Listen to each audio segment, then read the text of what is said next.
আপনি যখন আপনার নিজের জায়গার মধ্যে হতাশাগ্রস্ত হবেন, আপনি যখন নিজের কর্মস্থলের মধ্যে আপনি হতাশায় ভুগবেন, আপনার জন্য যে রিজিকটা, যে কর্মটা, যে চাকরিটা বরাদ্দ, সেখানে যখন আপনি নিজেকে অখুশি মনে করবেন, তখন আপনি একটা জিনিস চিন্তা করবেন যে আজকে যে জায়গাটায় আপনি আছেন, সেই জায়গাটায় আসার জন্য মানুষ প্রতিনিয়ত কত কষ্ট করে।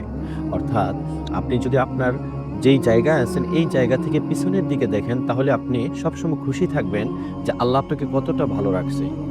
আপনি যে জায়গায় আছেন সেই জায়গার মধ্যে থেকে আপনি পিছনে তাকালেই দেখতে পারবেন যে কত মানুষ আপনার এই জায়গাটার মধ্যে আসার জন্য কত চেষ্টা করে। এখান থেকেই আপনি নিজের মনের সুখটা অনুভব করতে পারবেন।